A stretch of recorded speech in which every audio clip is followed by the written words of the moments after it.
మహిళలు తరచుగా white discharge తో బాధపడుతుంటారు. అలాంటి వారు ఇలా చేస్తే ప్రాబ్లం సాల్వ్ అయిపోతుందట.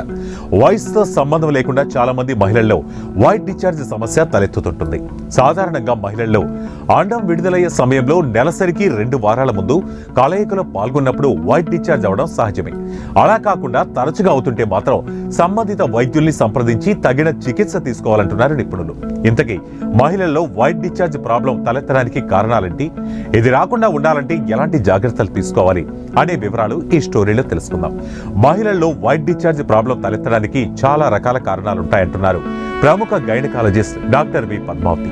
అందులో కొన్నింటిని పరిశీలిస్తే ముఖ్యంగా ప్రత్యుత్పత్తి వ్యవస్థలో ఏదైనా బ్యాక్టీరియల్ ఇన్ఫెక్షన్ ఉంటే వైట్ డిశ్చార్జ్ సమస్య తలెత్తే ఛాన్స్ ఎక్కువగా ఉంటుందంటున్నారు. అలాగే ఫాస్టింగ్ షుగర్ ఎక్కువ ఉన్న ఈ సమస్య కనిపిస్తుందని చెబుతున్నారు.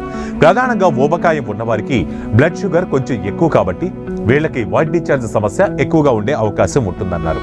అవే కాకుండా వ్యక్తిగత పరిశుభ్రత పాటించకపోవడం, కొన్ని సందర్భాల్లో పబ్లిక్ టాయిలెట్ లో మూత్ర విసర్జన చేసినప్పుడు, పీరియడ్స్ లో శుభ్రత పాటించినప్పుడు కూడా ఈ సమస్య వస్తుందని చెబుతున్నారు. అంతేకాదు శరీరంలో కార్బోహైడ్రేట్ల శాతం పెరిగినా వైట్ డిశ్చార్జ్ సమస్య తలెత్తే ఛాన్స్ ఉంటుందని చెబుతున్నారు డాక్టర్ వి పద్మావతి. కాబట్టి వైట్ డిశ్చార్జ్ తరచుగా అవుతుంటే మాత్రం వెంటనే జాగ్రత్త పడాలంటున్నారు.